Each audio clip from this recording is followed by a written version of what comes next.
ನಮಸ್ತೆ. ತುಂಬ ಜನ ಸ್ಟೂಡೆಂಟ್ಸು ಕೇಳ್ತಾ ಇದ್ರು, ಸರ್ ಎಜುಕೇಷನ್ ಲೋನ್ ಯಾವ ಥರ ತೊಗೊಬೇಕು ಅನ್ನೋದ್ರ ಬಗ್ಗೆ ಮಾಹಿತಿ ಕೊಡಿ ಅಂತ. ಸೊ ಈ ವಿಡಿಯೋದಲ್ಲಿ ಡೀಟೇಲ್ಡ್ ಆಗಿ ಸ್ಟೆಪ್ ಬೈ ಸ್ಟೆಪ್ ಪ್ರೊಸೀಜರ್ನ ಎಕ್ಸ್ಪ್ಲೇನ್ ಮಾಡಿದ್ದೀನಿ.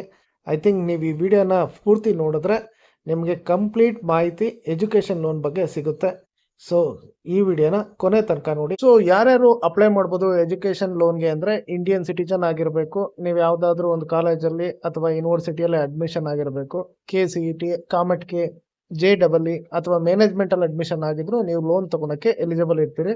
ಸೊ ಯಾರೇ ಲೋನ್ ತಗೊಳ್ಬೇಕು ಅಂದ್ರೆ ಅವ್ರಿಗೆ ಪೇರೆಂಟು ಅಥವಾ ಗಾರ್ಡಿಯನ್ನು ಆಸ್ ಎ ಕೋ ಬಾರೋವರ್ ಆಗಿ ಇರೋದು ತುಂಬಾ ಇಂಪಾರ್ಟೆಂಟ್ ಆಗಿರುತ್ತೆ.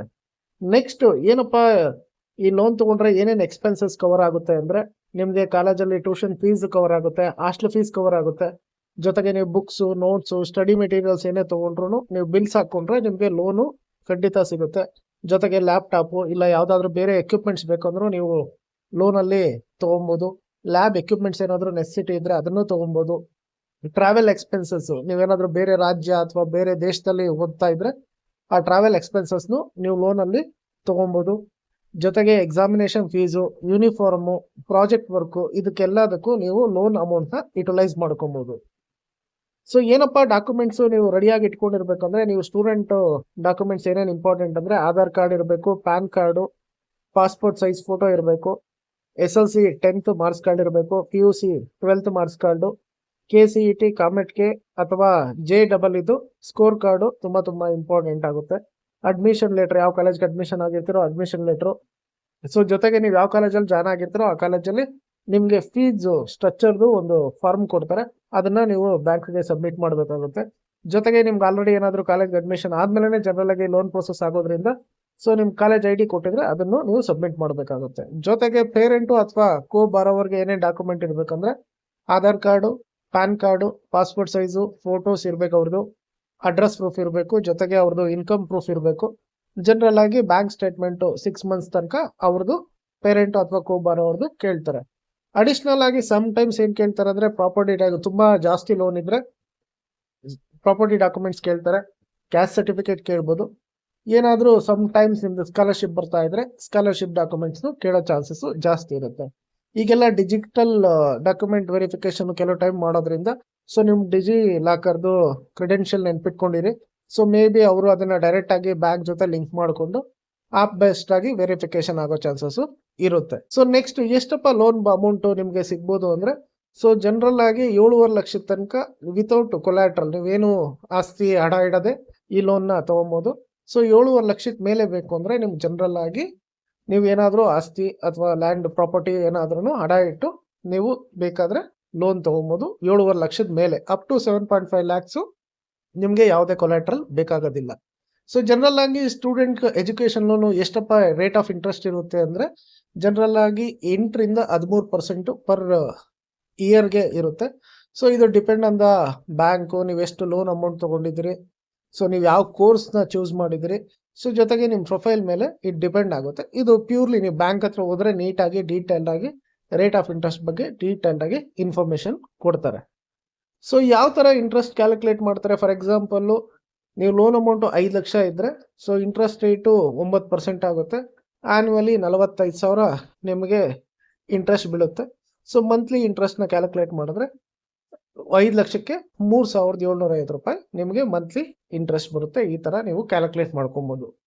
ಲೋನ್ನ ತೀರಿಸೋದು ಇಂಪಾರ್ಟೆಂಟ್ ಅಲ್ವಾ, ಎಷ್ಟು ಟೈಮ್ ಕೊಡ್ತಾರೆ ನಿಮಗೆ ಅಂತ. ಜನರಲ್ ಆಗಿ ನೀವು ಯಾರು ಸ್ಟೂಡೆಂಟ್ ಆಗಿದ್ದಾಗ ಲೋನ್ ತೊಗೊಂಡ ತಕ್ಷಣ ಪ್ರತಿ ತಿಂಗಳು ಲೋನು EMI ಕಟ್ಟೋ ಅವಶ್ಯಕತೆ ಇರೋದಿಲ್ಲ. ಸೊ ಜನರಲ್ ಆಗಿ ಮೊರಟೋರಿಯಂ ಪೀರಿಯಡ್ ಇರುತ್ತೆ. ಸೊ ನಿಮ್ಮದು ಕೋರ್ಸ್ ಕಂಪ್ಲೀಟ್ ಆದ ತಕ್ಷಣನೇ ಕಟ್ಟಿ ಅಂತ ಹೇಳೋದಿಲ್ಲ. ಜನರಲ್ ಆಗಿ 6ರಿಂದ 12 ತಿಂಗಳು ನಿಮಗೆ 1 ವರ್ಷದ ತನಕ ಟೈಮ್ ಕೊಡ್ತಾರೆ. ಅಲ್ಲಿಂದ ನಿಮಗೆ ನೀವು ಲೋನ್ನ ಕಟ್ಟೋದಕ್ಕೆ ಸ್ಟಾರ್ಟ್ ಮಾಡಬೇಕು. ಸೊ ಕೆಲವು ಬ್ಯಾಂಕ್ಸ್ ಏನು ಮಾಡ್ತಿರ್ತಾರೆ, ನೀವು ಓದೋ ಟೈಮಲ್ಲೇ ಇಂಟ್ರೆಸ್ಟ್ ಕಟ್ಕೊಂಡು ಹೋಗಿ ಅಂತ ಕೇಳ್ತಾರೆ. ಸೊ ಕೆಲವ್ರು ಏನು ಮಾಡ್ತಾರೆ, ಆ ಇಂಟ್ರೆಸ್ಟ್ನೂ ಪ್ರಿನ್ಸಿಪಲ್ ಅಮೌಂಟ್ಗೆ ಆ್ಯಡ್ ಮಾಡಿಕೊಂಡು ಎಲ್ಲ at A time next EMI ಬೇಸಲ್ಲಿ ಕೊಡ್ತಾರೆ. ಜನರಲ್ ಆಗಿ ಎಜುಕೇಷನ್ ಲೋನ್ ತೊಗೊಂಡ್ರೆ ಎಷ್ಟು ಟೈಮ್ ಕೊಡ್ತಾರೆ, ಎಷ್ಟು EMI ಇಯರ್ಸ್ ಹಾಕ್ಕೊಬೋದು ಅಂದರೆ, ಜನರಲ್ ಆಗಿ 5ರಿಂದ 15 ವರ್ಷದ ತನಕ depend on the loan amount ನಿಮಗೆ ಡ್ಯೂರೇಷನು ಟೈಮ್ ಕೊಡ್ತಾರೆ. ಸೊ ಯಾವ ಥರ ಅಪ್ಲೈ ಮಾಡಬೇಕಪ್ಪ ಲೋನ್ಗೆ ಅಂದರೆ, ಸೊ ಫಸ್ಟು ನೀವು ಯಾವುದಾದ್ರೂ ಒಂದು ಕಾಲೇಜಿಗೆ ಅಡ್ಮಿಷನ್ ತೊಗೊಬೇಕು. ಆ ಕಾಲೇಜಲ್ಲಿ ಹೋಗಿ ಅಡ್ಮಿಷನ್ ಲೆಟರ್ ತೊಗೊಬೇಕು. ಜೊತೆಗೆ ಫೀಸ್ದು ಸ್ಟ್ರಕ್ಚರ್ ತೊಗೊಬೇಕು. ಜೊತೆಗೆ ಬ್ಯಾಂಕ್ಗೆ ವಿಸಿಟ್ ಮಾಡಬೇಕು. ಸೊ ಇದು ಟ್ರೆಡಿಷನಲ್ ಮೆಥಡು. ಸೊ ಈಗೆಲ್ಲ ಆನ್ಲೈನ್ ಆಗಿಬಿಟ್ಟಿದೆ. ಸೊ ಆನ್ಲೈನಲ್ಲೇ ಅಪ್ಲೈ ಮಾಡ್ಬೋದು. ಸೊ ನೀವು ಅವ್ರು ಏನೇನು ಡಾಕ್ಯುಮೆಂಟ್ ಕೇಳ್ತಾರೋ ಆ ಡಾಕ್ಯುಮೆಂಟ್ ಎಲ್ಲ ಸಬ್ಮಿಟ್ ಮಾಡಬೇಕು. ಬ್ಯಾಂಕು ಆ ಡಾಕ್ಯುಮೆಂಟ್ಸ್ನೆಲ್ಲ ವೆರಿಫೈ ಮಾಡುತ್ತೆ, ಜೊತೆಗೆ ಲೋನ್ನ ಸ್ಯಾಂಕ್ಷನ್ ಮಾಡುತ್ತೆ. ಸೊ ಬ್ಯಾಂಕು ನಿಮಗೆ ಡೈರೆಕ್ಟಾಗಿ ಕಾಲೇಜ್ಗೆ ಫೀಸಸ್ನ ಡಿಸ್ಟ್ರಿಬ್ಯೂಟ್ ಮಾಡುತ್ತೆ. ಸೊ ಜೊತೆಗೆ ನೀವು ಆಲ್ರೆಡಿ ನಾನು ಹೇಳಿದೆ ತುಂಬ ರೀತಿ ನೀವು ಬ್ಯಾಂಕ್ನ ಲೋನ್ ಅಮೌಂಟ್ನ ಯುಟಿಲೈಸ್ ಮಾಡ್ಕೊಬೋದು. ಆ ಲೋನ್ ಅಮೌಂಟ್ನ ಯುಟಿಲೈಸ್ ಮಾಡ್ಕೊಳೋದು ಡೈರೆಕ್ಟಾಗಿ ನಿಮ್ಮ ಅಕೌಂಟ್ಗೂ ಅಮೌಂಟು ಬರುತ್ತೆ. ಸೊ ಈಗ ಈ ವೆರಿ ಇಂಪಾರ್ಟೆಂಟು, ನಮಗೆ ಇನ್ಕಮ್ ಇಲ್ಲ ನಮಗೆ ಲೋನ್ ಸಿಗುತ್ತೆ ಅಂದರೆ, ಸೊ ಎಲ್ಲ ಸ್ಟೂಡೆಂಟ್ಗೂ ಈಗಂತೂ ಸೊ ತುಂಬ ಸೀರಿಯಸ್ ಆಗಿ ಲೋನ್ ಅಂತೂ ಖಂಡಿತ ಕೊಡಿಸ್ತಾರೆ. ಸೊ ನೀವು ಅದ್ರ ಬಗ್ಗೆ ಟೆನ್ಷನ್ ತೊಗೊಬೇಡಿ. ಮುಂಚೆ ಎಲ್ಲ ಏನಾದರೆ ನನಗೆ ಪರಿಚಯ ಯಾರಾದರೂ ಇದ್ದರೆ ಮಾತ್ರ ಬ್ಯಾಂಕಲ್ಲಿ ಮ್ಯಾನೇಜರ್ ಲೋನು ಕೊಡ್ತಾರೆ ಅಂತ ಅಂದ್ಕೊಂಡಿದ್ರೆ, ಈಗ ತುಂಬ ಬದಲಾವಣೆ ಆಗಿದೆ. ತುಂಬ ಜನಕ್ಕೆ ಅವೇರ್ನೆಸ್ ಇಲ್ಲ. ಸೊ ನೀವೇನು ಬ್ಯಾಂಕ್ ಹೋಗಿ ವಿಸಿಟ್ ಮಾಡೋ ನೆಸಿಟಿನೇ ಇಲ್ಲ. ಸೊ ಈಗೇನಪ್ಪ ಗೌರ್ಮೆಂಟ್ ಸ್ಕೀಮಲ್ಲಿ ಪ್ರಧಾನಮಂತ್ರಿ ವಿದ್ಯಾಲಕ್ಷ್ಮಿ ಸ್ಕೀಮ್ ಅಂತಿದೆ. ಸೊ ನೀವು ಆ ಪ್ರಧಾನಮಂತ್ರಿ ವಿದ್ಯಾಲಕ್ಷ್ಮಿ ಸ್ಕೀಮಲ್ಲಿ ಏನಾದರೂ ಅಪ್ಲೈ ಮಾಡಿದ್ರೆ, ಈಗ ನೀವು ಯಾವ ಥರ KCET ಅಥವಾ ನೀಟಲ್ಲಿ ಕಾಲೇಜ್ ಪ್ರಿಫರೆನ್ಸ್ ಕೊಡ್ತಿರಲ್ಲ, ಅದೇ ಥರ ನೀವು ಇಲ್ಲಿ ಬ್ಯಾಂಕ್ ಪ್ರಿಫರೆನ್ಸ್ ಕೊಡಬೇಕು. ನನಗೆ ಫಸ್ಟ್ ಬ್ಯಾಂಕ್ ಇದು, ಸೆಕೆಂಡ್ ಬ್ಯಾಂಕ್ ಇದು, ಮೂರನೇ ಬ್ಯಾಂಕ್ ಇದು, ನಾಲ್ಕನೇ ಬ್ಯಾಂಕ್ ಇದು, ಐದನೇ ಬ್ಯಾಂಕ್ ಅಂತೇಳಿ ಒಂದು 5 ಬ್ಯಾಂಕ್ನ ಪ್ರಿಫರೆನ್ಸ್ ಕೊಡಬೇಕು.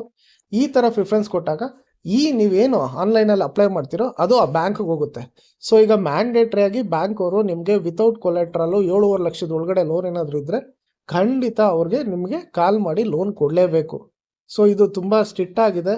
ಸೊ ಎಜುಕೇಷನ್ ಸಪೋರ್ಟ್ ಮಾಡಬೇಕು ಅಂತ ಇಂಡಿಯನ್ ಗೌರ್ಮೆಂಟು ತುಂಬ ಇದನ್ನು ಎಫೆಕ್ಟಿವ್ ಆಗಿ ಇಂಪ್ಲಿಮೆಂಟ್ ಮಾಡಿದ್ದಾರೆ. ಸೊ ನೀವು ಯಾವುದೇ ಕಾರಣಕ್ಕೂ ಭಯ ಪಡೋಗಿಲ್ಲ. ಸೊ ಪ್ರಧಾನಮಂತ್ರಿ ವಿದ್ಯಾಲಕ್ಷ್ಮಿ ಸ್ಕೀಮಲ್ಲಿ ಏನಾದರೂ ನೀವು ಅಪ್ಲೈ ಮಾಡಿದ್ರೆ ನ್ಯಾಷನಲೈಸ್ ಬ್ಯಾಂಕೇ ಆಗಿರಬೇಕು. ಆ ಬ್ಯಾಂಕ್ಸ್ಗೆ ನೀವು ಅಪ್ಲೈ ಮಾಡಿದ್ರೆ ಖಂಡಿತ ಅವರೇ ನಿಮಗೆ ಕಾಲ್ ಮಾಡಿ ಲೋನ್ಗೆ ಕರೀತಾರೆ. ಸೊ ಇದಕ್ಕೆ ನೀವು ಧೈರ್ಯವಾಗಿ ಅಪ್ಲೈ ಮಾಡ್ಬೋದು. ಸೊ ಇದು ತುಂಬ ಇಂಪಾರ್ಟೆಂಟು. ಐ ಥಿಂಕ್ ತುಂಬ ಜನಕ್ಕೆ ಗೊತ್ತಿರುತ್ತೆ ಯಾರ್ಯಾರು ಲೋನ್ ಅಪ್ಲೈ ಮಾಡ್ತಾರೋ. ಸೊ ಈ ಥರ ತುಂಬ ಸ್ಕೀಮ್ಸ್ ಇದೆ. ಸೊ ಇದನ್ನು ನೀವು ನೋಡಿಕೊಂಡು ನೀಟಾಗಿ ತಿಳ್ಕೊಂಡು ಲೋನ್ಗೆ ಅಪ್ಲೈ ಮಾಡೋದು ತುಂಬ ಉಪಯೋಗ ಆಗುತ್ತೆ.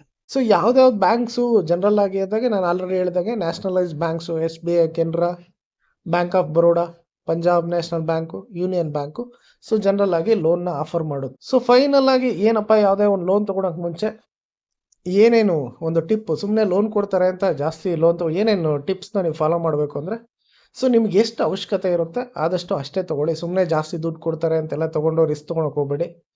ಸೊ ಜೊತೆಗೆ ಒಂದು 5-6 ಬ್ಯಾಂಕ್ನ ಕಂಪೇರ್ ಮಾಡ್ಕೊಳ್ಳಿ, ಇಂಟ್ರೆಸ್ಟ್ ರೇಟು ಮತ್ತು ಪ್ರೊಸೆಸಿಂಗ್ ಫೀಸ್ ಏನಾಗ್ತಿದ್ದಾರೆ ಅಂತ.